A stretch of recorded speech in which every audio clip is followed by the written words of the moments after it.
जीवन में हर कोई आगे बढ़ना चाहता है, सफलता पाना चाहता है, सफलता अर्जित करना चाहता है और दूसरे सफल व्यक्ति को देख के कई बार हम ईर्ष्यालु भी हो जाते हैं और कई बार हमारे अंदर वो कीटाणु जाग जाते हैं कि हमें भी उस जैसा बनना है।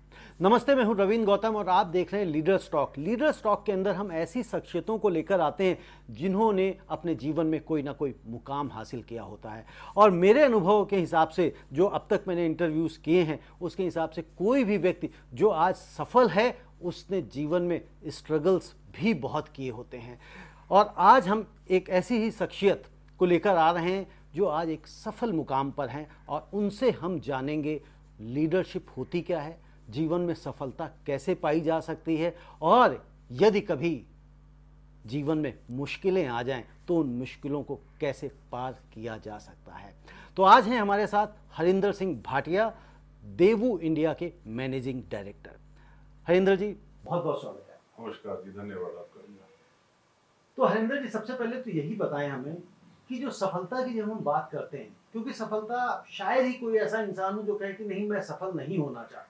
हर आदमी चाहता तो है सफल होना। ये सफलता होती क्या है, कहते किसको है? देखिए, कोई भी इंसान, चाहे उसकी प्रोफेशनल जर्नी हो या बिजनेस हो, वो अपने लिए कुछ टारगेट बनाता है, कुछ एम बनाता है अपने लाइफ के। जब आप स्टूडेंट लाइफ में होते हैं तो आप अपना एक टारगेट बनाते हैं कि मुझे यहाँ तक पढ़ाई करनी है या मेरा ये टारगेट है, मुझे इस प्रोफेशन में जाना है। तो जब आप अपना एक टारगेट बनाते हैं और उसको हासिल कर लेते हैं तो उसे सक्सेस माना जाता है। फिर आप एक प्रोफेशनल लाइफ एंटर करते हैं, चाहे बिजनेस हो चाहे जॉब हो, उसमें अपने एक आप टारगेट बनाते हैं, उसमें एक एम बनाते हैं। तो धीरे धीरे करके आप उन माइलस्टोन्स को अचीव करते जाते हैं और हम ये कहते हैं कि यार ये आदमी अब जो है कामयाब है। लेकिन सक्सेस का कोई एंड नहीं है। आप अपने लाइफ का जो है सफ़र तय करते जाइए, अपनी एम, अपने टारगेट जो है वो बदलते जाइए या बढ़ाते जाइए और उनको जैसे जैसे माइलस्टोन अचीव करते जाएंगे आपको उस सक्सेस की, आपको खुद को भी खुशी मिलेगी, आपकी परिवार को भी मिलेगी और शायद अगर आप समाज में हैं तो समाज को भी उसका बेनिफिट हो सकता है। तो इसका कोई बेंचमार्क निर्धारित नहीं है कि भाई कोई यहाँ पहुँच जाए तो उसे सक्सेसफुल कहा जाए? नहीं, अगर कोई ये कहे कि मुझे डॉक्टर बनना है और वो डॉक्टर बन जाए तो वो कहे जी मैंने कामयाबी हासिल कर ली, नहीं, ऐसा बिल्कुल नहीं है। उसको उसके आगे फिर जाना होता है। वो इंडिया का, हाँ, इंडिया, वो पढ़ाई भी करता है, इंडिया का बेस्ट डॉक्टर बनना चाहता है, इंडिया का बेस्ट सर्जन बनना चाहता है, फिर कहीं ना कहीं वर्ल्ड का बेस्ट बनना चाहता है। फिर उसके बाद वो कोई ऐसा आविष्कार करना चाहता है जिससे समाज का और पूरे ह्यूमन रेस का जिससे बेनिफिट हो आपको। तो इसी तरह से हर प्रोफेशन में इसी तरह से कामयाबी का कोई स्तर नहीं होता। कामयाबी जो है हर मोड़ पे अपने टारगेट, अपने एम के साथ साथ वो बढ़ती जाती है। सो हम इसको इस तरह से कह सकते हैं कि success is a journey. Absolutely, success is a journey. It's not a destination. Not a destination. Harinder ji, आज आप देवू इंडिया के मैनेजिंग डायरेक्टर हैं और आपको आई थिंक जैसा आपने बताया कि आपके पूरे नाम से हरिंदर सिंह भाटिया के नाम से लोग कम जानते हैं, बल्कि ज़्यादा एचएस भाटिया या एचएसबी के नाम से ज़्यादा जानते हैं। तो मैं आपको कभी एचएसबी भी कहूँगा क्योंकि अच्छा लग रहा है सुनने में, बोलने में, एचएसबी है ना। तो मिस्टर एचएसबी, ये बताएं कि आपका जो सफ़र है यहाँ मैनेजिंग डायरेक्टर तक आने का, देवू इंडिया का, उससे पहले आपने क्या किया? जब आपकी सफ़र की शुरुआत हुई जीवन की, तब क्या सपने थे? जब आप कॉलेज से निकले तो क्या सपने लेकर निकले थे? देखिए, मेरा पहले से रुझान जो था वो प्राइवेट जॉब की तरफ था। क्योंकि मेरी जो फैमिली है, मेरे फादर जो हैं वो गवर्नमेंट सर्विस में थे, मिनिस्ट्री ऑफ होम अफेयर्स में थे, वहाँ से वो रिटायर हुए। तो मैंने उनका ज़िंदगी का जो सफ़र था वो देखा। लेकिन मेरा जो शौक़ था, क्योंकि मार्केट खुलनी शुरू हो गई थी, इकॉनमी बढ़नी शुरू हो गई थी, तो हमें लगा कि इकॉनमी जो बढ़ रही है उसमें जो अपॉर्चुनिटीज़ आ रही हैं, मुझे लगा कि कैरियर के हिसाब से और जॉब सेटिस्फेक्शन के हिसाब से मुझे प्राइवेट सेक्टर में ही जाना चाहिए। भाटिया साहब, यहाँ पे मैं बीच में रोक रहा हूँ। जो जिनके पेरेंट्स गवर्नमेंट जॉब में होते हैं उनकी ज़्यादातर इच्छा यही होती है कि बच्चा जो है ना गवर्नमेंट जॉब में जाए ताकि उसकी फिक्स सैलरी आए, और कहते हैं ना लाइफ टाइम सेट हो जाता है कि भाई सैलरी आ रही है, आपको कोई हटा नहीं सकता, कोई निकाल नहीं सकता, और साथ के साथ पेंशन भी आती रहती है। तो पेरेंट्स की तरफ से प्रेशर या से सजेशन नहीं था?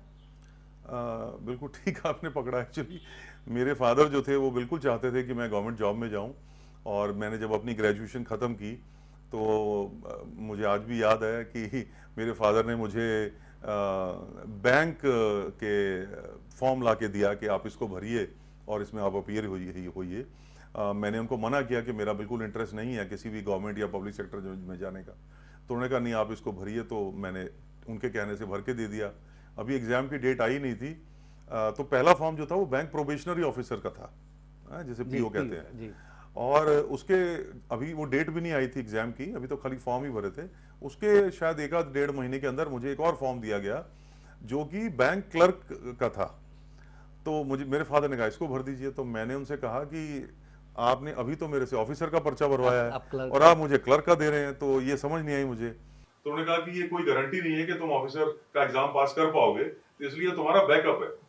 तो मैंने उस दिन ये तय कर लिया, मैंने कहा कि अगर यहाँ पर जो मेरा टारगेट बनाया जा रहा है पेरेंट्स की तरफ से वो सिर्फ गवर्नमेंट जॉब का है, भले उसका लेवल कुछ भी हो, वो मुझे एक्सेप्टेबल नहीं था। तो मैंने उस दिन अपने फादर को कहा कि नहीं, मुझे अब किसी भी सूरत में गवर्नमेंट या पब्लिक सेक्टर जॉब नहीं करनी है। मुझे लगता है कि जो प्राइवेट सेक्टर में वो जो टाइम बाउंड प्रमोशन का कोई टेंशन नहीं होता, आप काम करिए, जितनी मेहनत करेंगे परफॉर्मेंस बेसिस पे आप आगे बढ़ते जाएंगे।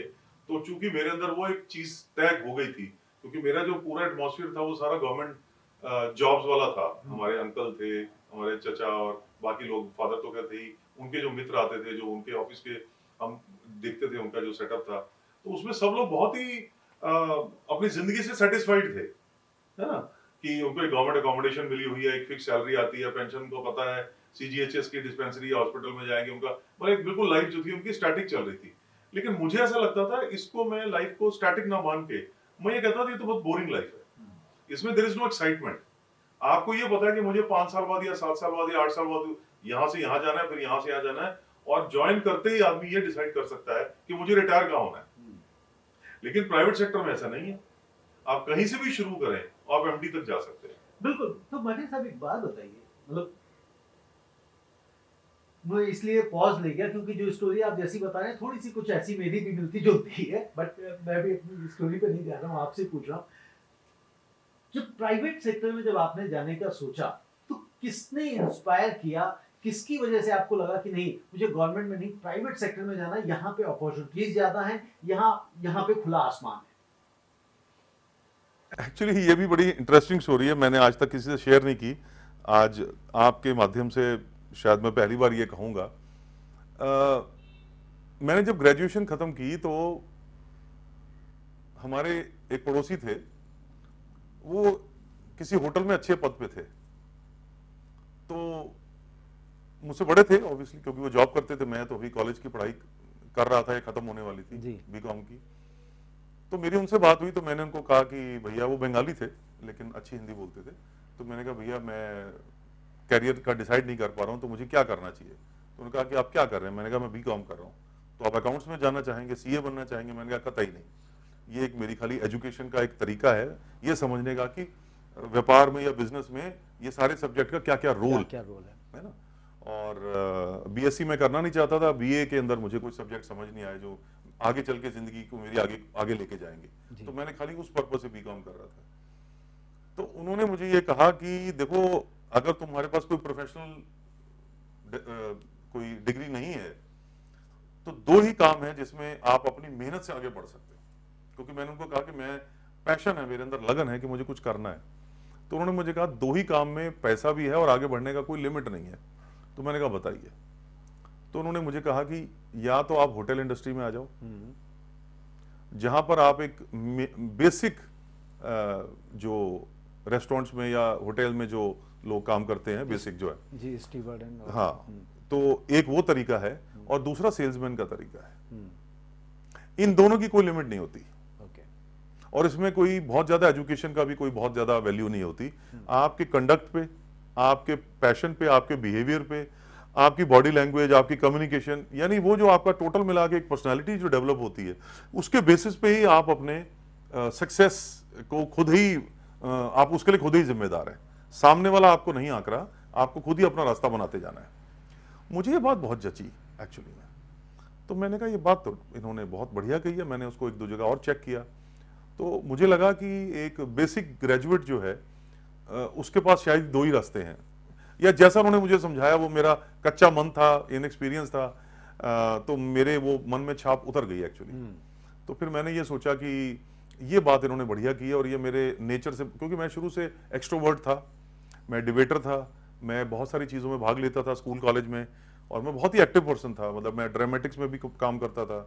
इसके अलावा जब मैं छोटा था, स्कूल में ही था अभी, तो हम लोग दूरदर्शन में एक बच्चों का प्रोग्राम आता था, मैं उसको एंकर भी करता था। तो मतलब एक बड़े सज्जन थे, उनके साथ एक जी। बच्चा जैसे साथ में जी। को एंकरिंग होती है एक मैच्योर आदमी एंकर के साथ। तो इस तरह करके मेरी कुछ इस तरह के मुझे अपने आप में ये दिखता था कि मैं एक्टिविटीज में हूँ। मैं एक अच्छा डिबेटर भी था, अच्छा मैं ड्रामेटिस्ट था, और जैसे मैंने कहा और भी मुझे शौक थे। तो आपको कुल मिला के लगा कि सेल्स मुझे वाला कॉन्फिडेंस जो बहुत ज्यादा था। कॉन्फिडेंस ज्यादा जी हाँ, था। मुझे बहुत और जिस confidence। तरह से बताया कि भाई सेल्स एक ऐसी वो है, या जो होटल इंडस्ट्री है वहां पे है कि यहाँ पे आप कहीं से कहीं पहुंच सकते जी हैं। जी जी और तो इस वजह से आप फिर सेल्स में आप आ गए। जी। तो मैंने फिर वहां से ये तय किया, उसके बाद फिर मैंने अपनी जो लाइफ थी वो एज ए मैनेजमेंट ट्रेनी शुरू की, और बस वहाँ से फिर मैं आगे बढ़ता गया और अपना रास्ता खुद बनाता गया, और मैंने अपने लाइफ में बहुत सारी अचीवमेंट्स की, बहुत अच्छे अच्छे ब्रांड्स के सामने जुड़ा। ये मेरी खुशकिस्मती थी, या ये कहिए मेरी मेहनत थी, कि मैं बड़े से बड़े ब्रांड को इंडिया में, मल्टीनेशनल ले लीजिए या इंडिया की लार्ज जो कॉरपोरेट्स हैं वो ले लीजिए, तो मैंने सबके साथ अच्छे से काम किया।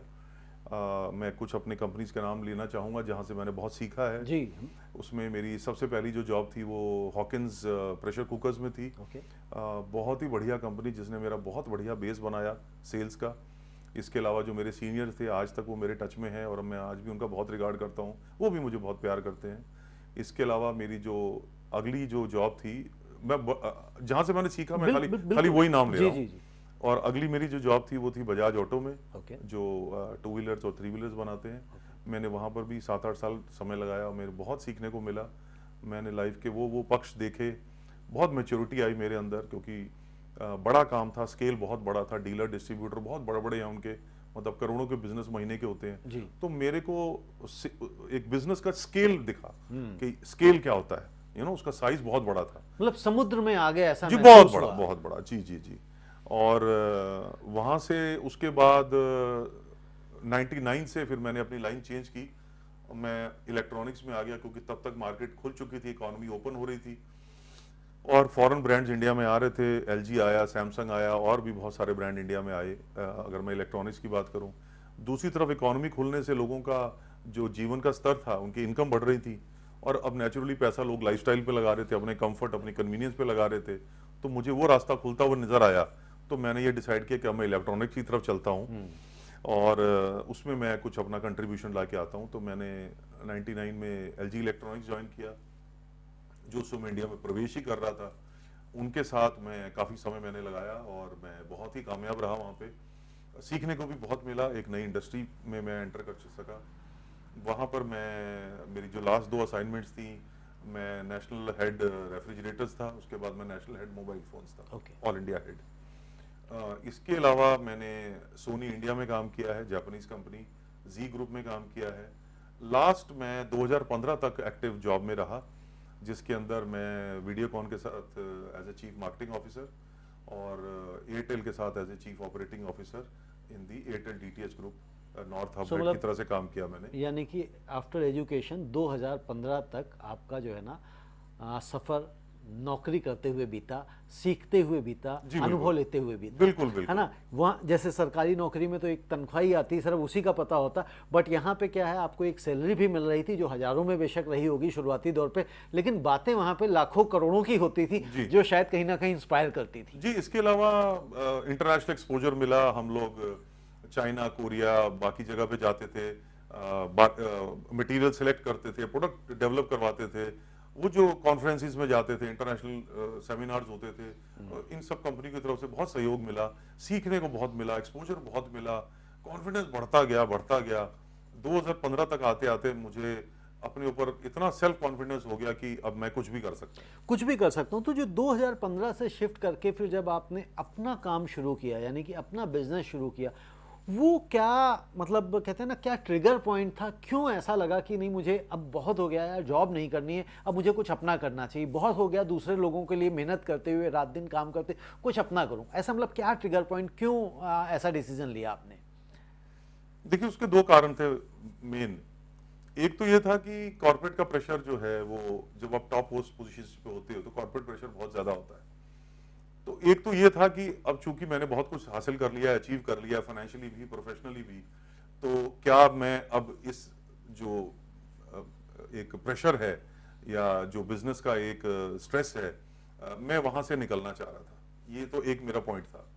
लेकिन उससे जो बड़ा पॉइंट ये था कि मैं कई बार अपने आप से एक सवाल पूछता था कि मैं ब्रांड की वजह से सक्सेसफुल हूं या मेरी वजह से ब्रांड सक्सेसफुल है। ओके। तो मैं अपने आप से ये सवाल पूछता था। जैसे मैं एक नाम लूं कि हालांकि एयरटेल में या वीडियोकॉन तो मेरे ज्वाइन करने से पहले ही कंपनी चली आ रही थी और मेरे बाद आज भी चल रही, उससे भी ज्यादा कामयाब है बल्कि। बिल्कुल। लेकिन शायद एलजी मेरी लाइफ का एक ही ब्रांड था जो हमने, वो ब्रांड 97 में लॉन्च हुआ था लेकिन 99 तक भी अभी उसने कोई ग्राउंड नहीं बनाई थी। तो उसकी जो कामयाबी है उसका मैं अपना भी एक रोल मानता हूं। मानते हैं कि भाई मैंने भी कुछ कंट्रीब्यूट मैंने भी उसमें कंट्रीब्यूट किया था उस ब्रांड को खड़ा करने में। लेकिन फिर भी मन में हमेशा एक सवाल ये रहता था कि वो इतना बड़ा ब्रांड था, हमने उसे मिलके इतना बड़ा बनाया है या वो इतना बड़ा था और हमने उसकी कामयाबी के अंदर जो है एक हमने रोल प्ले किया है या कितना किया है, वो बड़ा सवाल रह जाता था। टीम प्लेयर रहा हूं या मैं टीम लीडर रहा हूं, ये एक सवाल बीच में पैदा होता रहा। हाँ, ऐसा कह सकते हैं आप। तो ये था, अपने आप को चैलेंज करने का मेरा एक मन बन गया 2015 तक आते आते, कि अब मैंने अपने आप को चैलेंज ये करना चाह रहा था कि क्या मैं अपने दम पे, यानी अगर मेरे पास ब्रांड का सपोर्ट ना हो, मेरे पास उतना फंड्स का सपोर्ट ना हो या मार्केटिंग का सपोर्ट ना हो, तो क्या मैं अपने दम पे भी कुछ कर सकता हूं क्या। तो ये एक मेरे मन में बहुत बड़ा ट्रिगर पॉइंट था। प्रोफेशनली मैं सिक्योर था, फाइनेंशियली सिक्योर हो चुका था, एक अच्छे पड़ाव पे खड़ा था, तो मेरा जो रिस्क टेकिंग कैपेसिटी थी वो अच्छी बन गई। तो पहले जो आपने जॉब शुरू करी थी, कौन सी ईयर में ज्वाइन की थी जॉब आपने, फर्स्ट जॉब? मैंने जो अपना कैरियर शुरू किया वो 87 से शुरू किया। 87, तो 87 का मतलब हुआ और 2015, तो 15 और 13 28 साल जी। तो यानी कि 28 साल का जो अनुभव था आपका, जो आपने सीखा, जो आपकी लर्निंग रही, वो आपको लगा कि अब ऐसा मौका आ गया है कि अब मैं कुछ अपना करके देखूं। जी बिल्कुल ठीक। तो जब आपने अपना पहला काम शुरू किया तो क्या बताना चाहेंगे कि क्या काम वो किया और उसमें किस तरह से सफलता या असफलता या चैलेंजेस आपके जिम्मे आए? तो जब मैंने अपनी जॉब छोड़ी थी तो मेरे पास ऑलरेडी 1-2 कंसल्टिंग के असाइनमेंट्स थे। ओके। और मुझे ये था कि मैं साथ कुछ ना कुछ तो करता रहूँगा। इसके अलावा चूंकि मैं, जैसे मैंने कहा, एलजी में मोबाइल का काम करता था, तो मेरे कुछ चाइनीज़ और इंटरनेशनल कनेक्ट्स बन गए थे। तो मैंने सबसे पहले ZT का इंडिया का डिस्ट्रीब्यूशन लिया था, जिसमें कि हम जो टेलीकॉम ऑपरेटर थे CDMA के, उसमें 1-2 ऑपरेटर्स को मैं मटेरियल ला के उनके डिस्ट्रीब्यूटर्स को दिया करता था। तो मैंने हैंडसेट का डिस्ट्रीब्यूशन शुरू किया था, ZT से लेके आते थे और इंडिया में रीडिस्ट्रीब्यूट करते थे टू दी CDMA ऑपरेटर के जो डिस्ट्रीब्यूटर थे उनके। जी। तो यानी कि जो आपके नेटवर्क उस दौरान बना 28 वर्षों में, ये सारी चीजें, तो उनको आपने अपने लिए, अपने बिजनेस के लिए, नए उसमें वेंचर, हाँ, जो मतलब पहले जो मेरे कदम थे, जो मेरे पहले पड़ाव थे, वो रेफरेंस से ही शुरू हुए थे। बिल्कुल ठीक है। अब यहाँ पे एक बात बताइए भाटिया साहब, आपने कहा कि आपने बड़ी बड़ी कंपनीज में काम किया और बड़े लेवल पे काम किया, CEO जैसे लेवल तक भी आपने काम किया। तो जब हम लीडरशिप की बात करते हैं तो बेसिकली लीडरशिप होती क्या है? देखिए, सरल शब्दों में कहूं तो लीडर एक वो आदमी है, वो इंसान है जो एक विजन सबसे पहले खड़ी करता है कि मुझे, मेरा टारगेट क्या है, मेरा एम क्या है। तो पहले तो वो अपने लिए एक टारगेट, एक एम सेट करता है। वो किसी भी सब्जेक्ट का हो सकता है, अगर आप सोशल स्पेस में है, पॉलिटिकल स्पेस में है, स्पोर्ट्स में है, चाहे बिजनेस में है, जिसमें भी है। तो लीडरशिप का सबसे पहला काम होता है एक टारगेट, एक विजन क्रिएट करना, और उसके बाद उस विजन को अचीव करने के लिए एक टीम, एक सिस्टम, प्रोसेस, वो सारे ऐसे खड़े करना कि वो जो आपके साथ जुड़े, अब ये जो टीम वर्क बना, जो टीम बनी, ये उस टारगेट, उस एम को कैसे अचीव कर पाएगा। तो लीडर का काम है एक विजन बनाना और उसके बाद उस विजन को अचीव करने के लिए एक सिस्टम, एक टीम खड़ी करना और उनको अपनी लीडरशिप, अपनी विजन प्रोवाइड करना, उनको गाइड करना, कोच करना, उनको मेंटोर करना, ताकि वो जो है वो टारगेट की तरफ आप पहुंच जाए। तो लीडर को अपने लिए ज़्यादा सोचना चाहिए कि मैं कैसे सक्सेसफुल लीडर बनूंगा, या टीम के लिए ज़्यादा सोचना चाहिए कि टीम मेरी कैसे आगे बढ़ेगी? कौन सा लीडर ज़्यादा अच्छा होता है? जो अपने लिए सोचता है कि मैं ज़्यादा अच्छा लीडर, क्योंकि जब लीडर अच्छा होगा तभी टीम बढ़ेगी, और टीम अच्छी होगी तो ही लीडर। तो मतलब इसमें इंपॉर्टेंट रोल ज़्यादा किसका है? मुझे लगता है लीडरशिप में सबसे ज्यादा रोल जो है वो टारगेट का होता है। कि अगर लीडरशिप ने एक टारगेट सेट किया है, एक विजन सेट किया है, तो विजन सबसे ज्यादा इंपॉर्टेंट है। लीडर जो आज उसको लीड कर रहा है, वो हो सकता है 2 साल 3 साल 5 साल में वो अपना लीडरशिप का जो मेंटल है वो किसी और को हैंडओवर भी कर सकता है। इसी तरह जो आपकी टीम है वो भी आती जाती बदलती रहती है, लेकिन वो टारगेट कभी नहीं छोड़ना। अगर आपने विजन सेट कर लिया एक बार, उसके बाद चाहे लीडर, आज मैं लीड कर रहा हूं, हो सकता है कल को आप लीड करें उसको, क्योंकि वो तो एक जर्नी है। बिल्कुल, लीडर जो विजन है, जो सक्सेस है, वो एक जर्नी है, वो डेस्टिनेशन नहीं है। तो लीडरशिप, जो लीडर है उसके जो टारगेट है, उसका जो विजन है, वो समय के साथ टारगेट भी चेंज हो सकते हैं, आगे बढ़ भी सकते हैं या चेंज भी हो सकते हैं जी। तो इसलिए सबसे जरूरी है वो विजन, वो टारगेट। लीडर कौन है चेंज हो सकता है, टीम कौन है वो धीरे धीरे करके वो भी चेंज होती है। कोई छोड़ गया, कोई ज्वाइन कर गया, आपने उसको फिर कोच किया, फिर वो उस जर्नी में आपको आगे लेके चला। तो मैं ऐसा कहूंगा कि जो लीडरशिप की जर्नी है, it is like a relay race. The first runner takes you to a level, then he leaves, then a second runner comes, he takes the baton from you and he takes you to the next level, and then he leaves after running अगर वो 100/4 है या 400/4 है, depend करता है, उसने अपना role play किया, उसने सेकंड बैटन पास किया। तो लीडरशिप जो है ना वो एक अपनी बैटन पास करते करते, लेकिन टारगेट आपका वही है। टारगेट आपका वही, यानी कि जो विजन है, जो आपने सबसे बड़ी बात की कि विजन आपका क्लियर होना चाहिए, क्लियर होना चाहिए, क्लैरिटी होनी चाहिए कि आपने अचीव करना क्या है, भाग आप आखिर किसके लिए रहे। जी बिल्कुल। और हर सिचुएशन में लीडरशिप का विजन जो है वो मौके के साथ वो मैन्यूवर भी हो सकता है, चेंज भी हो सकता है, रिवाइज भी हो सकता है। वो डिपेंड करेगा उस समय की सिचुएशन कैसी है। तो आपको इकोसिस्टम के हिसाब से, कंपटीशन के हिसाब से, या समाज की रिक्वायरमेंट्स के हिसाब से, सोसाइटी की, बाजार की रिक्वायरमेंट के हिसाब से अपने विजन को साथ साथ मॉडरेट करते रहना। बट ये साहब, जब हम देवू इंडिया की बात करते हैं तो देवू का नाम आते ही मत्ती, सिएलो, ये कार्स का नाम याद आ जाता है। तो अब ये देवू इंडिया में अभी क्या काम कर रहा है? आई थिंक कार्स सेगमेंट तो है नहीं, तो आपकी कंपनी जो देवू है वो क्या करती है, थोड़ा सा ये बताएं हमारे दर्शक, क्योंकि देवू का नाम सुनते कंफ्यूज हो रहे होंगे। लेट 90s अर्ली 2000 में इंडिया में 2 कंपनी थी, देवू मोटर्स और देवू इलेक्ट्रॉनिक्स। देवू मोटर्स जो है वो वर्ल्ड वाइड खत्म हो चुकी है, मतलब काफी समय हो गया इस बात को। हमारा जो, हम जिसको रिप्रेजेंट करते हैं वो देवू इलेक्ट्रॉनिक्स है। देवू इलेक्ट्रॉनिक्स इंडिया में शायद बहुत ज्यादा बड़ा नाम नहीं हो पाया कभी, क्योंकि ये एलजी और सैमसंग के बिल्कुल सेम पीरियड के थे। वो ज्यादा बड़े हो गए एलजी सैमसंग, और देवू उतनी अचीवमेंट कभी नहीं कर पाया। आज की डेट में जो देवू ब्रांड है वो पॉस्को के पास है। पॉस्को कोरिया की टॉप 5 चबोल्स में आता है, और वर्ल्ड के लार्जेस्ट स्टील मेकर है, शिप बिल्डिंग्स में है, कंस्ट्रक्शन में है, बहुत बड़ा ब्रांड है। करीब $750 बिलियन का साल का टर्नओवर है, बहुत बड़ा ब्रांड है। तो Posco is the owner of brand Daewoo, and we represent Daewoo electronics in India.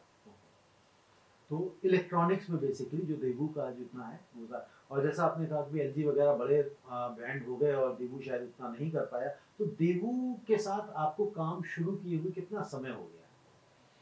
हमारा एग्रीमेंट जो इंडिया में हमारी एंट्री थी वो अक्टूबर 23 में हुई थी, यानी 1.5 साल हुआ है। लेकिन प्रोडक्ट लॉन्च करते करते हमारा मार्च अप्रैल 2024 हो गया था, करीब 1 साल। माल मार्केट में मटेरियल आते हैं 1 साल हुआ। 1 साल हो गया मटेरियल आते आते मार्केट में। तो भाटिया साहब, अब तो शायद जो आपके अंदर एक वो था ना सवाल अपने से जो आप पूछते थे कि ये ब्रांड मेरी वजह से सक्सेसफुल है या मैं ब्रांड की वजह से भागता जा रहा हूँ, ब्रांड मुझे धक्का दे रहा है जो यहाँ तक पहुँचा दिया। तो जो एलजी आपने जिस तरह से नाम लिया, जब एलजी की आपने शुरुआत करी थी, एलजी में आपने शुरुआत करी थी, तब वो ब्रांड कहीं नहीं था, और जब आपने छोड़ा तो वो एक ब्रांड बन चुका। मैं अकेला नहीं था, मेरी एक टीम थी, आप लीड कर रहे थे, आप उसमें थे। तो इसी तरह से जब देवू में आपने कदम रखा है, मतलब अब तो आप पूरा का पूरा इंडिया ही आप संभाल रहे हैं इसमें, तो देवू अगले 5 सालों में अगर हम बात करें, ठीक है, क्योंकि देखिए इस तरह की मार्केट के लिए 6 महीने साल भर की हम बात नहीं कर सकते, ठीक है, तो अगले 5 सालों में आप कहाँ देखते हैं कि आपका जो मार्केट शेयर होगा या आपका जो ब्रांड शेयर होगा, क्या होगा, कैसे होगा? अगर उससे छोटे भी कोई गोल हैं और बताना चाहें तो भी बताएं। 2-3 चीजें इससे पहले मैं आपको ये बताना चाहूंगा कि इंडिया की इकोनॉमी बहुत तेजी से ग्रो कर रही है और लोगों की इनकम भी उसी से ही बढ़ती है। जैसे इकोनॉमी बढ़ती है, लोगों की पर कैपिटा इनकम बढ़ती है, तो लोग अपना लाइफस्टाइल भी इंप्रूव करना चाहते हैं। तो जो एक्सेप्टेंस ऑफ इलेक्ट्रॉनिक्स आइटम है घर के अंदर, वो चाहे कन्वीनियंस के लिए हो, चाहे वो कंफर्ट के लिए हो, उसकी भी खपत बढ़ती जा रही है। ये अपॉर्चुनिटी देखते हुए ही देवू, जो इंडिया में करीब 20 साल से नहीं था, they had no choice but to come to India. It's such a large market and a growing market. So that is the reason why Devu is in India, number one. अब चूंकि हम India में हैं और हम market को रोज study करते हैं, हमने अपना रिसर्च की, वो करके ही हम आए इंडिया में, तो इसमें हमने ये देखा कि जो मिडिल क्लास है वो इंडिया में सबसे बड़ी है। अगर हम लोअर मिडिल क्लास को जोड़ लें और उसके बाद मिडिल क्लास को भी ऐड कर लें, तो करीब मतलब रिच को छोड़ दें और पुअर को छोड़ दें, जो बीच वाली है दैट इज अबाउट 80%, 82%। ये इतनी बड़ी मार्केट है और ये सबसे तेजी से ग्रो कर रही है। तो इसलिए हमारा जो टारगेट है वो है to bring global technology, innovative products at affordable prices. तो ये जो हमारी टैगलाइन है या जो हमारा डीएनए है, ये इंडिया में आज के कस्टमर के साथ बहुत अच्छा फिट होता है। बिल्कुल, क्योंकि यही कस्टमर बढ़ रहा है। हाँ, और यही इसी तरह के प्रोडक्ट है हमारे पास, यानी कि जो ग्लोबल टेक्नोलॉजी है वो अफोर्डेबल प्राइसेस पे कैसे लेके आए। तो अब ये हो गया मैच हो गया अब ये कि हमारे प्रोडक्ट, हमारा जो एज ए ब्रांड जो टारगेट है और जो इंडिया में कस्टमर की रिक्वायरमेंट है वो मैच हो रही है। So this is about the timing to come to India. तो देखिए, जैसे मैं अभी कहा कि economy is growing and so are the incomes of people. जब आपकी इनकम बढ़ती है तो आप अपना लाइफस्टाइल इंप्रूव करना चाहते हैं, चाहे वो कंफर्ट के लिए हो या कन्वीनियंस के लिए हो। लोग जॉब करते हैं तो उनको किचन में ज्यादा अप्लायंस चाहिए ताकि उनका किचन का काम जल्दी खत्म हो जाए, क्योंकि वीमेन भी they are working very good. और इसी तरह से कुछ आपको कन्वीनियंस के लिए चाहिए, चाहे वो आपका एसी है, चाहे कूलर है या कोई और इस तरह की चीजें, और कुछ आपको एंटरटेनमेंट के लिए चाहिए, चाहे वो टीवी है या और बाकी एंटरटेनमेंट के आइटम्स हैं। तो कुल मिला के जब भी आपका लाइफस्टाइल चेंज होता है, जब आपकी इनकम बढ़ती है, तो आप अपने घर में सुख सुविधाएं जो है बढ़ानी शुरू कर देते हैं, जो कि इलेक्ट्रॉनिक्स के माध्यम से ही आती है। This is point 1। अब यहाँ कामयाबी के लिए कोई फार्मूला नहीं है, लेकिन मुझे ऐसा लगता है, जैसे मैंने कहा कि इंडिया की जो मिडिल क्लास है वो बहुत बड़ी है, और स्पेशली अगर मैं लोअर मिडिल क्लास उसमें ऐड करूं, तो लोअर मिडिल क्लास हम लेते हैं जिनकी इनकम साल की 1.5 लाख और 5 लाख के बीच में है। ओके, उसको हम लोअर मिडिल क्लास लेते हैं। जिनकी 5 लाख और 30 लाख के बीच में है साल की, उसको हम मिडिल क्लास लेते हैं। ठीक है। और जिनकी 30 लाख एंड अबव है, फिर चलो उनकी तो डेफिनेशन चेंज हो जाती है। ठीक है। तो अगर हम खाली मिडिल क्लास को लें तो 5 लाख यानी 50,000 मोटा, 40,000 50,000 पर मंथ से लेके और 2.5 लाख रुपए महीने तक जो इनकम है उसको मिडिल क्लास लेते हैं। लेकिन मेन पॉइंट ये है कि जो लोअर मिडिल क्लास है वो भी तेजी से ऊपर आ रही है। तो अगर इनको दोनों को जोड़ा जाए तो ये करीब 80-82% की मार्केट को रिप्रेजेंट करता है। अब ये मार्केट इतनी बड़ी है 140 करोड़ के देश में कि ये अपने आप में 140 करोड़ के देश में 82 करोड़ आपको लगता है कि 82%। तो अब 82% है, लेकिन ऐसी कंडीशन में एक चीज़ और है जो मतलब डेटा है कि भाई सरकार 80 करोड़ लोगों को जो मुफ्त राशन देती है, तो वो नंबर्स आप कहाँ डालते हैं? वो आपके कंज्यूमर हैं क्या, बायर हैं क्या वो? जी बिल्कुल है, क्योंकि गवर्नमेंट जिनको दे रही है, कोविड से ही शुरू हुआ ये, उसमें जो है लोअर क्लास भी आता है और उसमें लोअर मिडिल क्लास भी आता है। ओके, ठीक है। तो वो वहाँ कवर हो जाता है। हम जो 82% लेते हैं वो हम हाउस होल्ड से लेते हैं। गवर्नमेंट जो है वो पर पर्सन लेती है, हम पर हाउस होल्ड लेते हैं। ओके। तो पर हाउस होल्ड में क्या है, 5.5 की एवरेज ली जाती है। तो इंडिया में करीब करीब जो है वो 350 मिलियन हाउस होल्ड आते हैं मोटा मोटा। तो अब इसमें 82% जो है वो लोअर और मिडिल क्लास मिला के आते हैं। आप जैसे मर्जी इसको डिवाइड। बिल्कुल। तो एक तो ये हो गया कि इतनी बड़ी पॉपुलेशन है, अगर आपके पास ग्लोबल, जो हमारा टारगेट है वो है global product, innovative product, global technologies at affordable price. तो कस्टमर की रिक्वायरमेंट और हमारी ऑफरिंग, जो हमारा ऑफर है, ये दोनों इंडिया में बहुत अच्छे से मैच हो रहा है।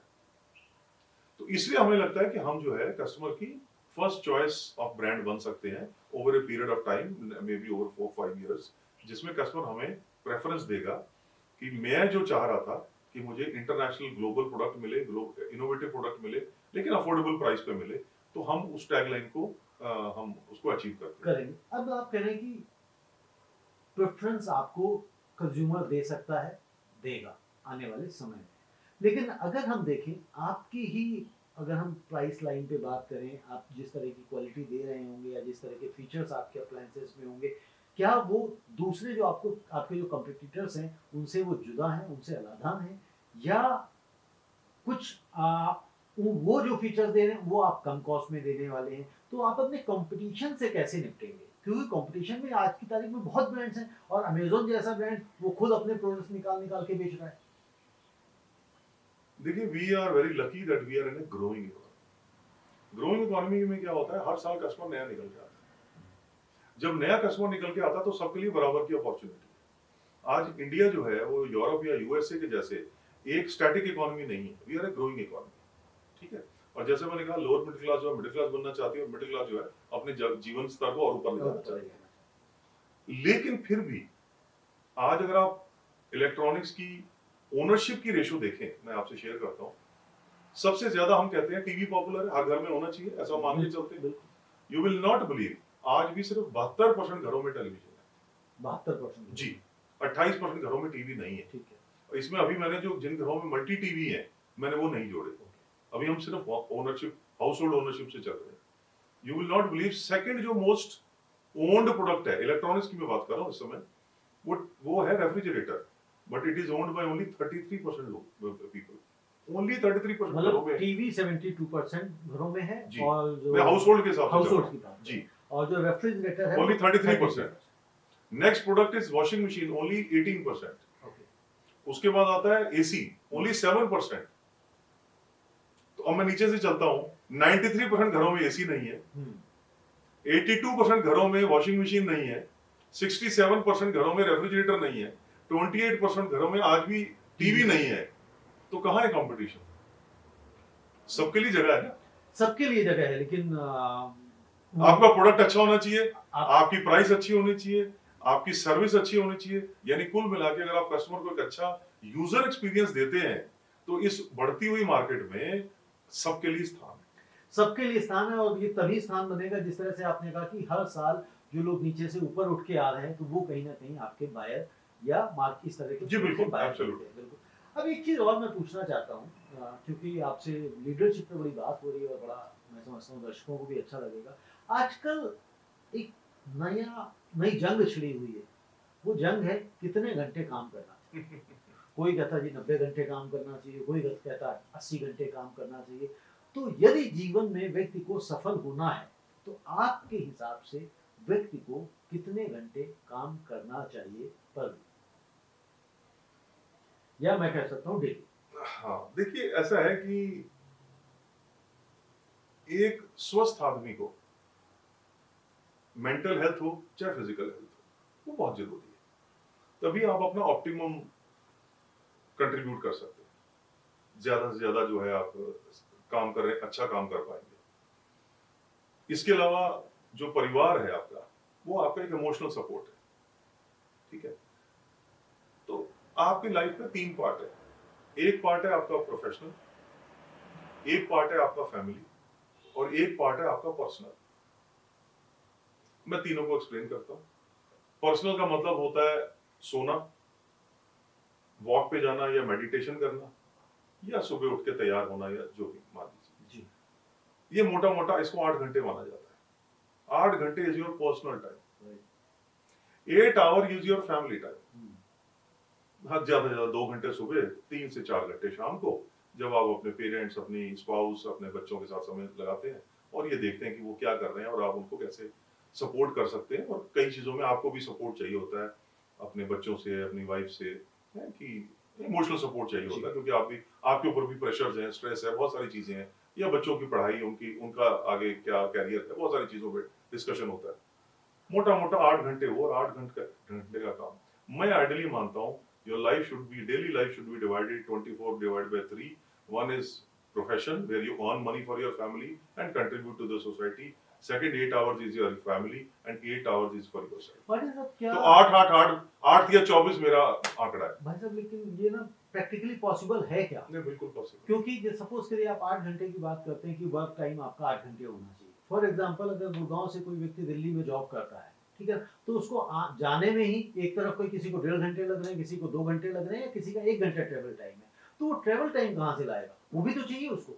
तो मैं उस ट्रैवल टाइम को उसका पर्सनल टाइम में ऐड कर देता हूँ, जो 8 घंटे मैंने गिनवाए थे, क्योंकि वो जो 1 घंटा आने का और जाने का है वो आप ही का टाइम है।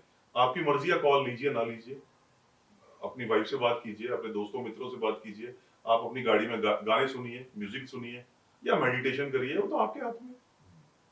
तो मैं उसको आपका पर्सनल टाइम मान के चलता हूँ। But coming back to this theory, even though my theory is 888, but इसके अलावा क्या होता है सर, प्रोजेक्ट बेसिस पे भी आपको टाइम देना पड़ता है।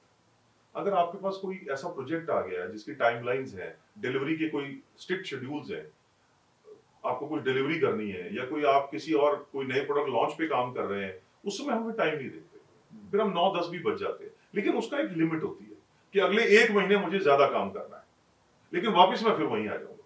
लेकिन ये नहीं हो सकता कि मैं अगले 10 साल रोज मैं 16 घंटे काम कर लूं, वो पॉसिबल नहीं है। आपका या तो मेंटल या फिजिकल ब्रेकडाउन हो जाएगा, और एक दिन आपने कर लिया, चलो दूसरे दिन भी कर लिया, तीसरे दिन आपका जो थका हुआ मन और थका हुआ शरीर वो डिलीवर ही नहीं कर पाएगा। यानी कि काम हमें ऑन डिमांड करना चाहिए, काम की कितनी जरूरत है घंटों की उसके हिसाब से करना चाहिए, ना कि हमें इतने 16 घंटे रोज काम करना नहीं, ये सोच के करना चाहिए। ये जिसने भी या जहां से भी ये बात शुरू हुई है बिल्कुल गलत है, मैं इसको एग्री नहीं करता। प्रोजेक्ट बेसिस पे अगर मेरे पास कोई प्रोजेक्ट आया है और उसका डिलीवरी टाइम 3 महीने है, तो मैं 3 महीने हो सकता है 12 घंटे 16 घंटे भी काम कर लूं, लेकिन उसके बाद I must revert back to my 8 hours to 9 hours work. बिल्कुल ठीक है, बिल्कुल सही बात है। अब एक और बात बताएं, आपने प्रोफेशनल लाइफ भी जी है, अब आप एंटरप्रेन्योर हो चुके हैं, इन दोनों में बड़ा मेजर डिफरेंस आप क्या पाते हैं? देखिए, जब आप अपना कैरियर शुरू करते हैं, जैसे मैंने अपना कैरियर शुरू किया, तो मेरा जो टारगेट था वो सेल्स, मार्केटिंग और बिजनेस डेवलपमेंट ही था। तो मैं अपनी लाइफ में सिर्फ 2 या 3 फंक्शन पे ही फोकस कर रहा था। ऐसे करते करते मेरा कैरियर आगे बढ़ा, और जब मैंने अपना कैरियर एंड किया तो मैं मल्टी फंक्शनल चीजें मेरे पास एज ए रिस्पॉन्सिबिलिटी थी, जिसमें सेल्स थी, सर्विस थी, मार्केटिंग थी, बिजनेस डेवलपमेंट थी, न्यू प्रोडक्ट इंट्रोडक्शन थी, प्रोडक्ट डेवलपमेंट थी। तो ऐसे करके 6-7-8 हमारे पास फंक्शंस थे। तो आपने धीरे धीरे करके अपनी सोच का और अपने काम का, अपने तजुर्बे का जो दायरा वो बढ़ाते बढ़ाते यहाँ तक आ गए। लेकिन जब आप एंटरप्रेन्योर बन जाते हो तो आपके पास 2-3-4 चीजें और ऐड हो जाती हैं, जिसमें सबसे पहला है आपको fund raising end fund management, जो हमने पहले कभी महसूस नहीं किया, क्योंकि उस समय फंड्स वर प्रोवाइडेड। यहाँ पर funds have to be arranged and then managed. तो सबसे बड़ा डिफरेंस तो ये है कि आप अकाउंट, फाइनेंशियल अकाउंटिंग और फाइनेंस, आप इनका पहला एक्सपोजर आपको लाइफ में यहाँ मिलता है, सबसे पहला जो है। और ये एक बहुत बड़ा एंटरप्रेन्योर के लिए एक सबसे बड़ा सब्जेक्ट यही होता है कि फंड रेज कहाँ से करे, उसको मैनेज कैसे करे, अपने कैश फ्लो को कैसे मैनेज करे। इसके अलावा बहुत सारे और चैलेंजेस आते हैं जो नए नए आप सीखते हो। पहले एचआर मैनेजर आप खुद ही होते हो, क्योंकि पहली हायरिंग 10 लोगों की पहली हायरिंग आपको खुद ही करनी पड़ती है, जो हमने कभी जॉब में कभी ध्यान ही नहीं दिया था, क्योंकि एचआर डिपार्टमेंट होता था। इसके अलावा अब तो ये है कि जब आप शुरू करते हो तो अपनी टिकट बुकिंग से लेके अपने जो पहले 10-20 एम्प्लॉई हैं उनकी टिकट भी आप ही बुक करते हो, भले ट्रेन की हो, भले होटल की हो, भले एयर की हो। तो एचआर भी आप ही कर रहे हो, लॉजिस्टिक्स भी आप ही देख रहे हो, ट्रांसपोर्टेशन भी आप खुद जाके मैनेज कर रहे हो। जी हाँ, तो बहुत सारे फंक्शन ऐसे होते हैं जो कभी हमने सोचे नहीं थे, क्योंकि वो सारे जो सपोर्ट फंक्शन थे वो हमारे साथ रहते थे, हम उनको सिर्फ काम बताते थे, वो हो जाता था, वो पीछे जो बैक एंड सपोर्ट था। जब आप एंटरप्रेन्योर बनते हो तो आपको हर सब चीजें जीरो से शुरू करनी पड़ती है, तो आपके लिए बहुत सारे लेसन होते हैं। I think you become more humble, you become more modest, and you start doing things which you probably have never done before. तो ये एक बहुत बड़ा चेंज जो है आपके अंदर आता है एंटरप्रेन्योरशिप में। इसके अलावा अगर मैं लीडरशिप की बात करूं कि एक लीडर एज ए प्रोफेशनल और लीडर एज ए एंटरप्रेन्योर, है ना, क्योंकि लीडर तो लीडर है, थोड़े बहुत उसके रोल जो चेंज हो रहे हैं मैं वो आपको बताने की कोशिश करता हूं। तो जैसे एक प्रोफेशनल के 4 P's होते हैं, है ना, price, product, place, promotion. Entrepreneur के ये 4 P होते नहीं है, ये तो फिर आपके टीम में जिसने आपने जिसको रखा उसके हैं, आपके P अलग है। तो मेरा पहला P है पैशन, क्योंकि अगर मेरे में पैशन है, मैं तभी बिजनेस में घुसना चाहिए, अदरवाइज मुझे नहीं घुसना नहीं चाहिए। घुसना चाहिए। ठीक है। दूसरा है पेशेंस। आपने अगर कोई काम शुरू किया तो एक दिन में आपका टारगेट अचीव नहीं होगा, बिल्कुल ठीक एक दिन में आप सक्सेस नहीं मिल पाएगी आपको, तो आपको पेशेंस दिखानी पड़ेगी। अब वो आपके बिजनेस के ऊपर है, आपके विजन के ऊपर है कि वो आपको पेशेंस 2 साल की रखनी है कि 5 साल की रखनी है। तो एक पेशेंस बहुत जरूरी है। और तीसरा जो पी है वो है परसिस्टेंस, कि जो काम शुरू किया उसको करते चलो, और बीच में दाएं बाएं नहीं हो जाओ। आज मैं ये कर लूं, इसको छोड़ के कल मैं अगले साल ये कर लूं, तीसरे साल वो कर लूं, क्योंकि बाजार भी आपको देख रहा है, आपका इन्वेस्टर भी देख रहा है, आपका क्लाइंट भी देख रहा है, आपका वेंडर भी देख रहा है, आपका बायर भी देख रहा है कि भाई साहब ये अपने डग से हिले तो नहीं, इन्होंने उसी के अंदर इनोवेशन करी है कि ये हर साल नया एक प्रोडक्ट लेके आ जाते हैं, या नई कोई लाइन ही चेंज कर लेते हैं कि आज मैं ये कर रहा हूँ, कल को मैं वो कर लूँ, परसों वो कर लूँ। ऐसे बहुत सारे लोग मैंने देखे हैं जिन्होंने एंटरप्रेन्योर जर्नी के अंदर बहुत गलतियां की, और वो परसिस्टेंस से उन्होंने अपना टारगेट को परस्यू नहीं किया, तो उनको कामयाबी नहीं मिली। तो जो एंटरप्रेन्योर के पीस अलग है, पैशन, पेशेंस एंड परसिस्टेंस, जिसने इन तीनों को परस्यू कर लिया तो उसको कामयाबी मिलने के चांसेस बहुत बढ़ जाते हैं। बहुत बढ़ जाते हैं, बिल्कुल। इसको मैं कई बार इस तरह से सिंप्लीफाई करके बोलता हूँ कि अगर आप घर से तो निकले हैं मुंबई जाने के लिए, पीछे आप थोड़ी देर जयपुर चले, फिर कहते हैं ये वाला रास्ता अच्छा नहीं है, थोड़ा गाजियाबाद वाले पे चलते हैं, फिर आपको लगता है कि आपको चंडीगढ़ वाले पे चलते हैं, तो अल्टीमेटली आप देखेंगे कहीं भी नहीं पहुंच कहीं भी नहीं पहुंचे, और लगेगा घर वापस है तो घर ही चल पाते हैं वापस। मैं इसको इस तरह से प्रेजेंट करूंगा जी। आप ही के एग्जांपल को।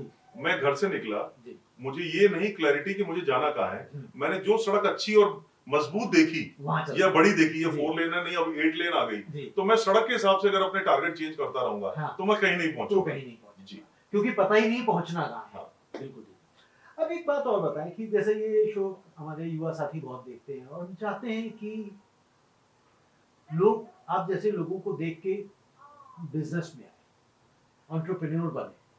मैं कहता हूं कि भाई आप नौकरी मांगने वाले मत बनो, नौकरी देने वाले बनो। अब यहाँ पे मैं आपसे पूछना चाहता हूं कि व्यक्ति को नौकरी करनी चाहिए या अपना बिजनेस करना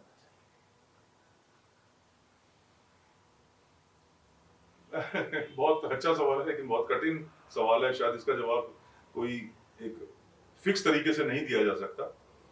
देखिए, जब आपने अपनी पढ़ाई खत्म की या जो भी आपकी एजुकेशन का जो भी आपने सोचा अपने लिए, वो करने के बाद आपको सबसे पहले अपनी फाइनेंशियल सिचुएशन देखनी पड़ती है, क्योंकि बहुत सारी चीजें आज इंडियन घरों में, स्पेशली मिडिल क्लास घरों में जहाँ से हम आते हैं, तो सबसे पहले आपको ये देखना पड़ता है कि मेरी फाइनेंशियल हालत घर की कैसी है, क्योंकि जो बिजनेस की जर्नी है वो आसान नहीं है और वो लंबी भी है। हो सकता है उसमें कामयाबी मिले, हो सकता है ना भी मिले, और सडनली जो कामयाबी मिलेगी भी तो 1-2 साल के बाद ही मिलेगी। तो तब तक आपका या आपके घर का क्या खर्चा कैसे चलेगा, even though you may be single at that time, but फिर भी पेरेंट्स की और कई बार सिबलिंग्स की भी जिम्मेदारी होती है परिवार में, स्पेशली अगर आप घर में बड़े हैं। तो इसलिए फाइनेंशियल सिचुएशन देखना सबसे पहले बहुत जरूरी है। ये तो यहाँ से बहुत सारी कैरियर बनते और बिगड़ते भी हैं, इंडियन कॉन्टेक्स्ट में मैं ये बात कर रहा हूँ। बट ये वाला इस सब्जेक्ट को हम एक मिनट के लिए अलग कर भी दें तो हर इंडिविजुअल के ऊपर डिपेंड करता है। हम आपको एक बात बताएं, अक्सर ये कहा जाता है कि इंडियन बाहर जाके बहुत कामयाब है। मैं कह रहा हूँ इंडिया से बाहर जाके, इंडियन बाहर जाके क्यों कामयाब होते हैं? ये सोच गलत है। इंडियन बाहर जाके कामयाब नहीं होते, वही इंडियन कामयाब होते हैं जो बाहर जाते हैं। कैसे? अगर मैं इंट्रोवर्ट हूं, अगर मेरी रिस्क टेकिंग कैपेसिटी कम है, मैं यहां भले 25,000 की नौकरी कर रहा हूं या 50,000 की नौकरी कर रहा हूं, अगर मैं अपने लाइफ से सेटिस्फाइड हूं, यानी मेरे अंदर वो कीड़ा ही नहीं है, तो मैं बाहर जाऊंगा ही नहीं। तो बाहर गया कौन? जिसकी रिस्क टेकिंग कैपेसिटी सबसे ज्यादा है। बिल्कुल ठीक बात है। अब चूंकि मेरी रिस्क टेकिंग कैपेसिटी ज्यादा है, इसका मतलब मैं क्वालिफाई तो वैसे ही कर गया। वैसे ही कर। अब सवाल सिर्फ ये है कि वो रिस्क टेकिंग कैपेसिटी मैंने इंडिया में यूटिलाइज की या मैंने इंडिया से बाहर जाकर यूटिलाइज की। लेकिन जो क्वालिफाइंग पॉइंट है वो ये है कि मेरी रिस्क टेकिंग कैपेसिटी कितनी है। यानी कि जो कहा जाता है no risk no gain. Of course. तो अगर मेरी रिस्क टेकिंग कैपेसिटी ज्यादा है तो मुझे बिजनेस करना चाहिए। लेकिन अगर मैं, देखिए सबसे जरूरी होता है अपना खुद का एनालिसिस, सेल्फ एनालिसिस जिसे हम कहते हैं। मैनेजमेंट टर्म में उसको बोला जाता है स्वॉट एनालिसिस, है ना, strength, weakness, opportunity and threats.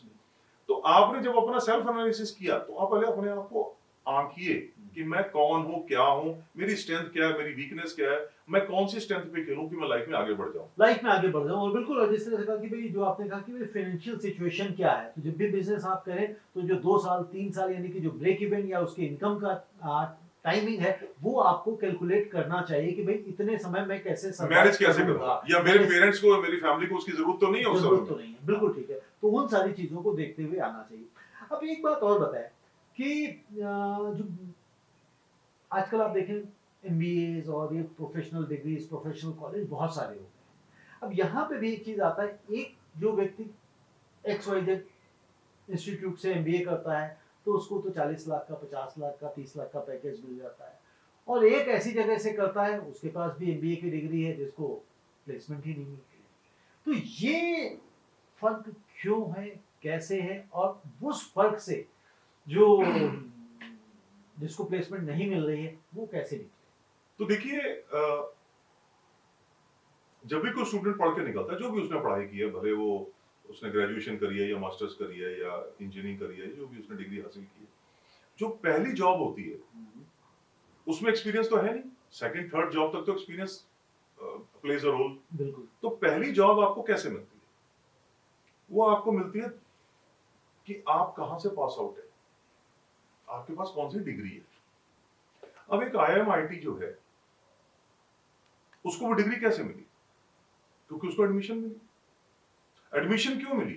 क्योंकि उसने जो एंट्रेंस टेस्ट था उसमें लाखों बच्चों के ऊपर अच्छे अच्छे नंबर लेके उसको वहां एडमिशन मिल गई। तो अगर मैं फर्स्ट एम्प्लॉयर हूं एक पास आउट का, तो मैं उसको कहां से जांच रहा हूं? मैं यही तो जांच रहा हूं कि उसने कहां से पढ़ाई की और वो किन चैलेंजेस को पार करते हुए यहां तक पहुंचा। तो वहां पर नेचुरली आपका इंस्टीट्यूट जितना बड़ा होगा, जितना कॉम्पिटिटिव होगा, वहां पर उस स्टूडेंट को थोड़ा से प्रेफरेंस देनी लाजमी है, नेचुरल है, क्योंकि वो लाखों को क्रॉस करता हुआ यहां तक पहुंचा है।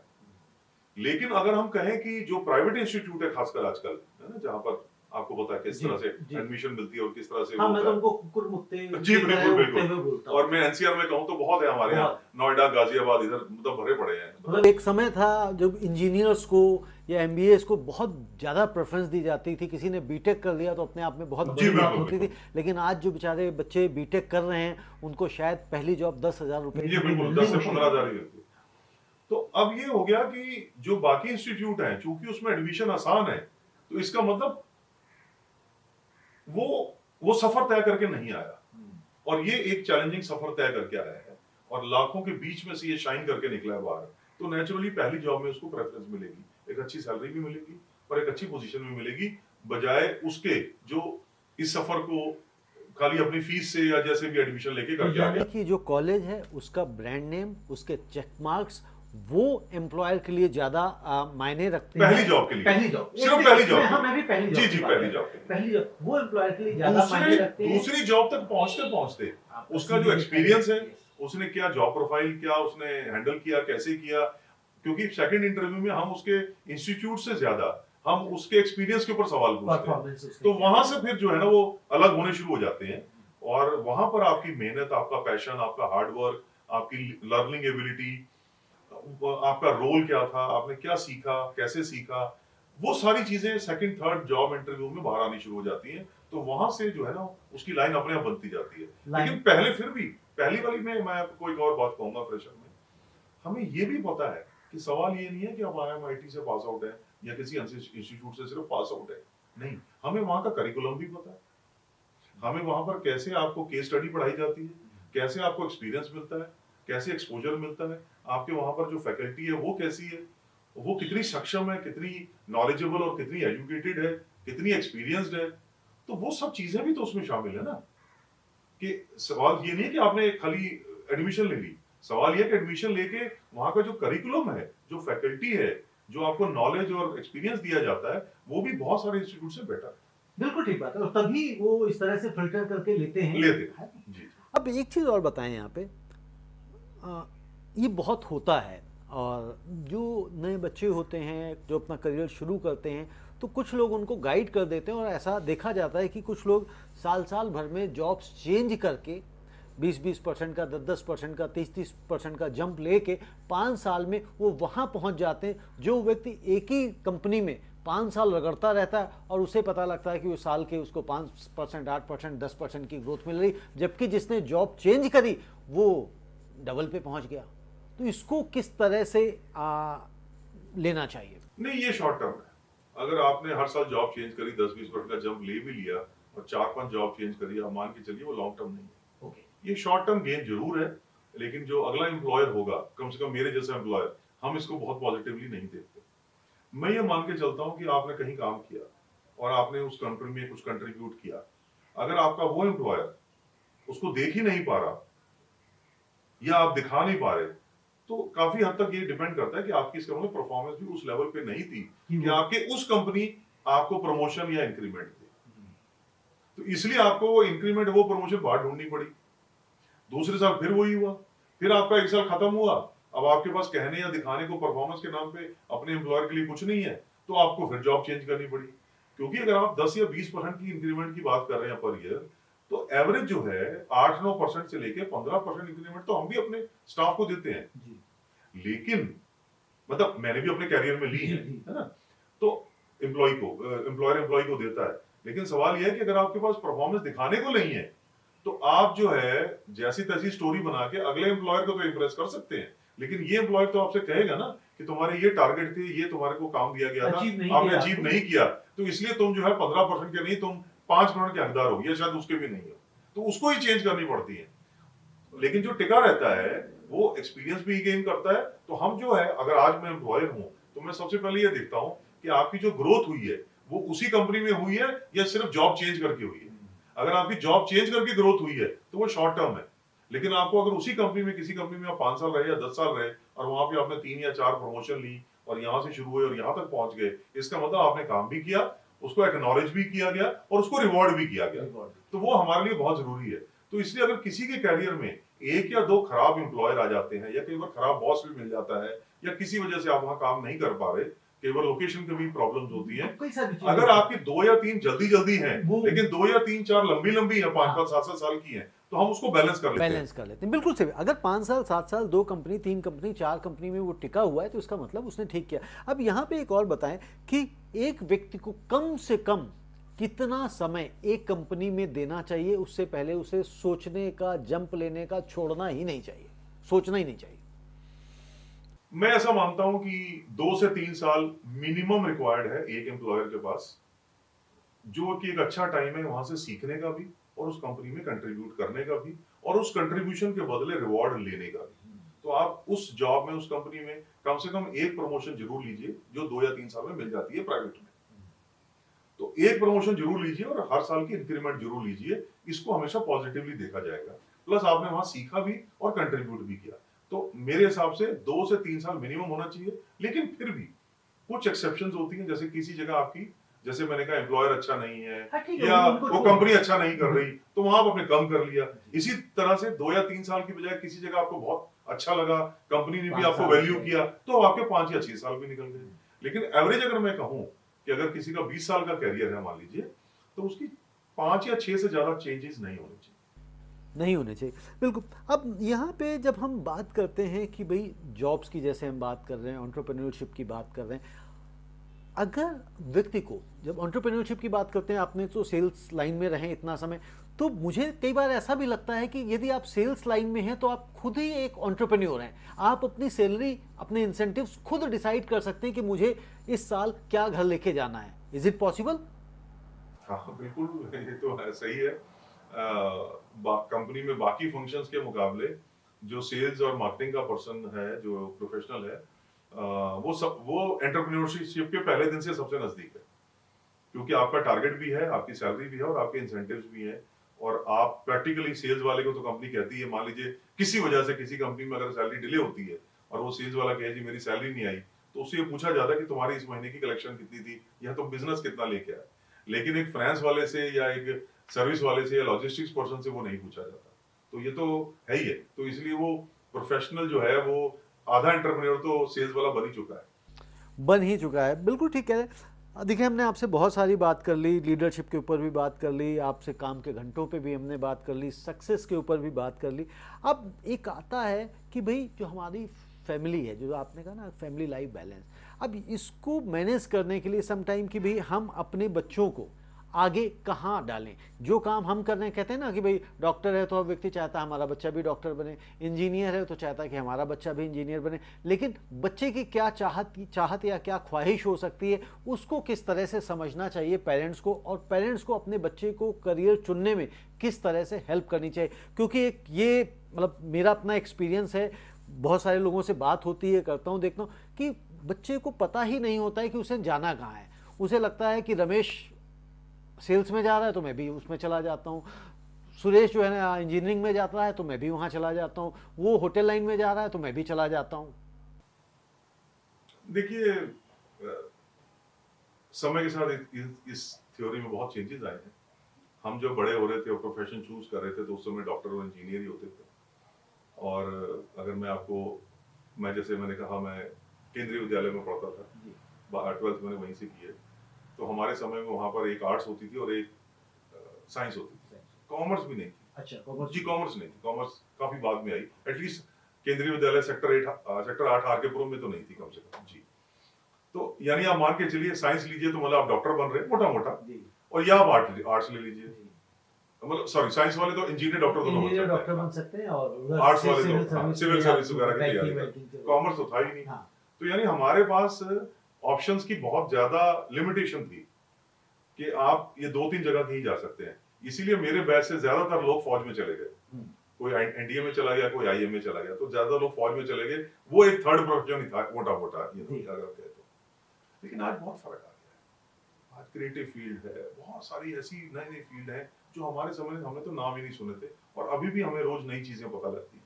अब समय बदल गया है। आज की डेट में अगर बच्चा किसी भी चीज को सिलेक्ट करे, उसमें ही has to be excellent. Line कुछ भी हो सकती है। आप if you excel in that line, if you doing well in that line, you can make money और make a career in any line. And आज की डेट में बहुत सारी लाइन खाली है, बहुत सारी लाइन खुली हुई है। मेरा अपना बेटा जो है वो एक डिजिटल मार्केटिंग मैनेजर की तरह से काम कर रहा है एक फ्रेंच मल्टीनेशनल कंपनी के अंदर। मेरे समय में ये जॉब थी बिल्कुल, ठीक है ना। उसमें मार्केटिंग मैनेजर होता था, अब तो डिजिटल मार्केटिंग मैनेजर भी है। अभी तो एआई भी आ गया, सोशल मीडिया मार्केटिंग भी है, परफॉर्मेंस मार्केटिंग है, मीडिया बाइंग है, कितने सारे सब्जेक्ट आ गए मार्केटिंग के अंदर अंदर। तो ये सारी चीजें पहले कहाँ थी। तो इसलिए अब जो है समय ऐसा आ गया है कि हमें अपने बच्चे को सपोर्ट करना है कि वो कौन सी लाइन में जाना चाहता है, और उसको थोड़ा बहुत गाइड करना। तो मैं एक पेरेंट के नाते अपना रोल कैसे देखता हूं बच्चे के प्रति, मैं आपको समझाता हूं। मैं ये हूं, ठीक है, जैसे सड़क होती है, ये दोनों तरफ ये सड़क है। मेरा रोल ये है कि मेरा बच्चा इस बाउंड्री से बाहर ना जाए, इसके अंदर वो करता रहे। मैं उसको यहां से सपोर्ट करूंगा कि भाई यहां मत गिर जाना और यहां मत गिर जाना। इसके अंदर वो जो भी करेगा, मुझे उसको सपोर्ट करना। अगर वो स्पोर्ट्स में जाना चाहता है तो क्या मैं उसे बेस्ट एकेडमी में भेज सकता हूं कि नहीं, बेस्ट कोचिंग दिलवा सकता हूं कि नहीं। अगर वो क्रिएटिव फील्ड में जाना चाहता है तो मैं उसको क्या बेस्ट जो इंस्टीट्यूशन है जहां से वो सीख सकता है, मैं उसको वहां भेज सकता हूं कि नहीं। ऐसे ही अगर ये कोई भी लाइन है, डॉक्टर है, इंजीनियर है, या सेल्स की लाइन है, या मार्केटिंग की लाइन है, मैं उसको एनवायरनमेंट दे सकता हूँ, सपोर्ट दे सकता हूँ। लेकिन मैं उसको चेंज नहीं करना चाहिए मुझे, क्योंकि अगर मैं किसी की लाइन चेंज करने की कोशिश करता हूँ, नहीं तुम डॉक्टर नहीं तुम इंजीनियर बनो, या तुम इंजीनियर नहीं तुम ये बनो, या कई अपने बच्चों को स्पोर्ट्स की लाइन में आजकल पैसा देखते हुए या सक्सेस देखते हुए कि तुम नहीं स्पोर्ट्स कर लो, या वैसे वैसा कर लो, उसका स्पोर्ट्स में इंटरेस्ट है, आप कहते हैं तो पढ़ाई कर ले। तो ये जो है ना, ये नहीं हमें करना चाहिए। हमें बच्चे को सपोर्ट करना चाहिए, उसको एनवायरनमेंट देने की कोशिश करना चाहिए ताकि उसके इंटरेस्ट और जागरूक हो, वो उसमें और एक्सेल करे। बिल्कुल, जिसमें बच्चे का इंटरेस्ट होगा उसी को वो पैशनेटली कर पाएगा, और जिसको पैशनेटली कर पाएगा उसको वो लंबे समय तक कर सकता है। हाँ, उसमें हम सपोर्ट करें। उसमें जी बिल्कुल ठीक है। भट्टी साहब, बड़ी अच्छी चर्चा रही मैं समझता हूँ, और जो दर्शक इस कार्यक्रम को देखेंगे उन्हें सीखने को आज बहुत कुछ मिलने वाला है। आप हमारे युवा दर्शकों को क्या संदेश देना चाहेंगे कि वो जीवन में आगे बढ़ने के लिए, तरक्की पाने के लिए, सफलता पाने के लिए क्या काम उनको करने चाहिए?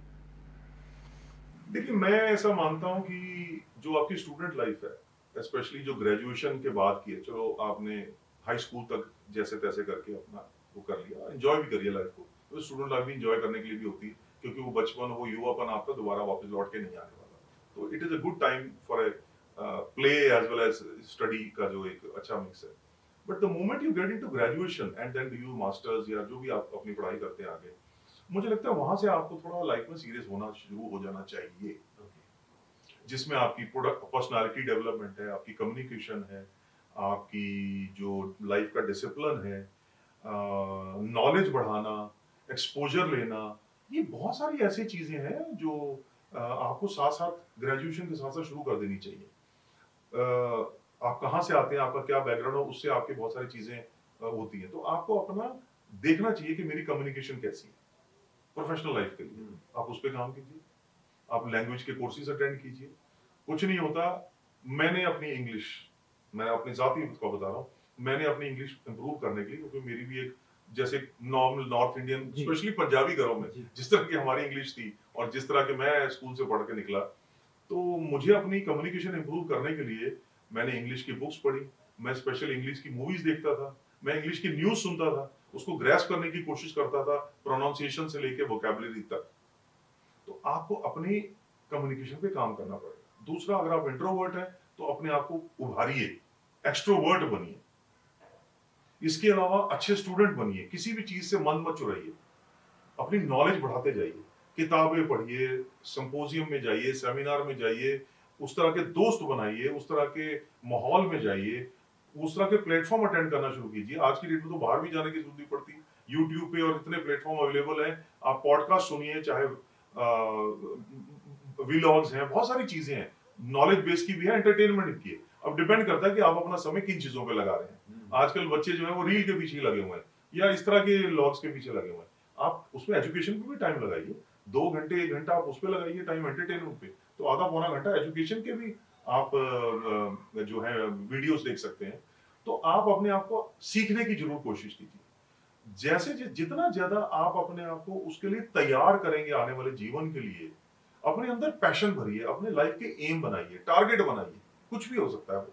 तो जब तक आप अपनी लाइफ में वो सीरियसनेस ग्रेजुएशन ऑनवर्ड्स नहीं लाना शुरू करेंगे, तब तक आगे जाके आपका वो जो सफर है ना, तो फिर 5 साल और आगे चला जाएगा। अदरवाइज आप तैयारी थोड़ी जल्दी शुरू कर सकते हैं, मेरा ये कहने का मतलब।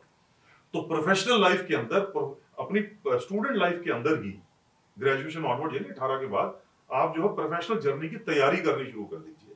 जो तैयारी जल्दी शुरू करेगा और इन बेसिक चीजों पे काम करेगा, आप एडवोकेट बनना चाहते हैं या सेल्स में जाना चाहते हैं तो एक्सट्रोवर्ट बनिए, स्कूल कॉलेज की डिबेटिंग में पार्टिसिपेट कीजिए, ड्रामेटिक्स में इन्वॉल्व हो जाइए, आपकी क्रिएटिव अर्ज भी बढ़ेगी। तो इस तरह की बहुत सारी चीजें हैं जो अगर एक स्टूडेंट अपनी स्टूडेंट लाइफ से ही अपना ये इस पर तैयारी शुरू कर दे। आपकी साल में समर वेकेशन होती है, आप कंपनीज में इंटर्न बनिए, भले वो आपको पैसे दें या ना दें, 2000 रुपए दें या 10,000 रुपए दें, आप 2 महीने ऑफिस का एनवायरनमेंट तो देखिए कि कैसा होता है। बिल्कुल, यानी कि पैसों के पीछे शुरुआत में मत भागिए, पहले नॉलेज और स्किल सेट के पीछे नॉलेज जी बिल्कुल बिल्कुल। उसके बाद आपको कहीं ना कहीं वो जो आपने नॉलेज और जो स्किल ग्रैब की है वो आपको पैसे में कन्वर्ट सर इसके अलावा आज की डेट में ऑनलाइन फ्री कोर्सेज हैं 3 हफ्ते से लेके 3 महीने के, इतने कोर्सेज हैं, गूगल के ले लीजिए, अमेजोन के ले लीजिए, हर एक के लगे हुए हैं।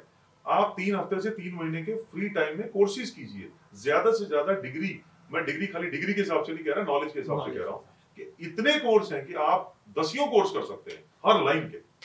तो ये सारी चीजें अगर आप आज से करना शुरू कर देंगे तो आपका प्रोफेशनल सफर बहुत बढ़िया और बहुत आसान हो जाएगा। जो आपने कहा कि वो छोटे कॉलेज वाले को नौकरी जल्दी नहीं मिलती या अच्छी नहीं मिलती, अगर वो इन चीजों पर पहले से काम कर लेगा, आई गारंटी यू कि और कोई रखे ना रखे, मैं ऐसे कैंडिडेट के लिए पहले से तैयार हूं। बिल्कुल ठीक बात है भाटिया साहब, बात करके बहुत अच्छा लगा और मैं समझता हूँ बहुत ही लर्निंग देने वाला ये एपिसोड बना है।